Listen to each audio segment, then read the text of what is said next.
नमस्कार दोस्तों, आपका हमारे YouTube चैनल में स्वागत है। सभी दर्शकों को हमारी ओर से जय श्री कृष्णा। दोस्तों, कैसे हैं आप? उम्मीद है आप सब अच्छे होंगे। आइए आज की कहानी सुनते हैं। उससे पहले अगर आप चैनल पर नए हैं तो प्लीज़ चैनल को सब्सक्राइब ज़रूर कर लीजिए और बेल आइकॉन को ज़रूर दबा लीजिए ताकि आप तक हमारे सारे नोटिफिकेशन पहुंचते रहे। दोस्तों, आपका एक सब्सक्राइब ही हमारे लिए बेहद मायने रखता है। आज की कहानी बहुत ही प्यारी है, प्रेरणादायक और ज्ञानवर्धक है।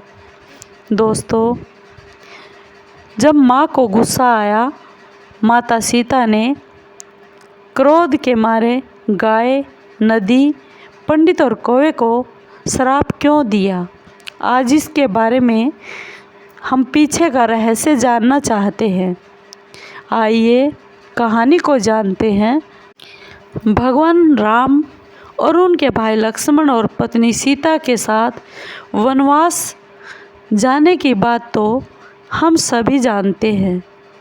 इस बात से राम के जाने के लिए सभी अयोध्यावासी बहुत दुखी थे। राजा दशरथ राम और लक्ष्मण के इस वियोग को सहन नहीं कर पाए और राजा दशरथ की मृत्यु हो गई। अपने पिता के निधन की खबर सुनकर भगवान राम और उनके छोटे भाई लक्ष्मण के दिल को बेहद आघात पहुंचा। एक बार की बात है, दोनों भाइयों ने वन में ही पिंडदान करने की सोच ली और पिंडदान के लिए दोनों भाई राम और लक्ष्मण जंगल में जरूरी सामग्री इकट्ठा करने के लिए चले गए और पिंडदान का समय निकलता जा रहा था।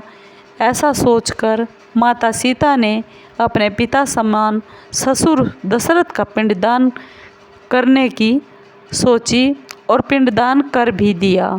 माता सीता ने पूरे विधि और विधान के साथ राजा दशरथ का पिंडदान कर दिया। जब भगवान राम और लक्ष्मण वापस आए तो माता सीता ने समय निकलता जाने की बात कहकर कहा कि पिंडदान मैंने कर दिया है और पूरे विधि और विधान के साथ कर लिया।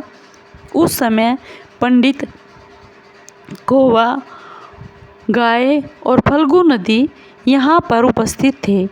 माता सीता ने कहा, अगर आपको विश्वास नहीं तो प्रभु आप साक्षी के तौर पर इन चारों से पूछ सकते हैं। भगवान राम ने इस बात की पुष्टि करने के लिए जब चारों से पंडित, कौवे, गाय और नदी से जब भगवान राम ने पूछा तो उन्होंने झूठ बोलते हुए ना कर दिया, इनकार कर दी।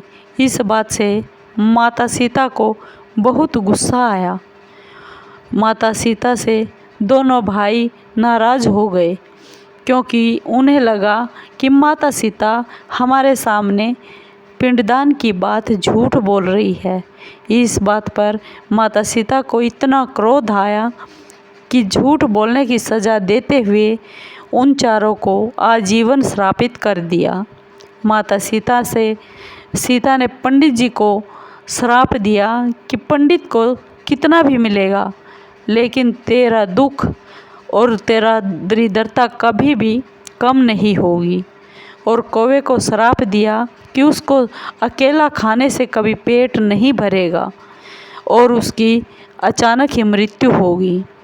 फिर फल्गु नदी को श्राप दिया कि पानी गिरने के बाद भी तू हमेशा सूखी ही रहेगी और नदी के ऊपर पानी का बहाव कभी नहीं होगा। माता सीता ने गाय को श्राप दिया कि घर में पूजा पाठ होने के बाद भी तेरे को हमेशा झूठा खाना ही पड़ेगा। रामायण में भी इस बात का सबूत मिलता है, जिक्र मिलता है। दोस्तों, आपको ये कहानी, ये प्रामाणिक सत्य कैसा लगा? अगर आपको ये वीडियो अच्छी लगी हो तो प्लीज़ लाइक कीजिए, शेयर कीजिए, सब्सक्राइब कीजिए और कमेंट ज़रूर कीजिए, ताकि हम आपके लिए और भी अच्छी अच्छी ऐसी रहस्यमयी बातें लाते रहे। दोस्तों, धन्यवाद।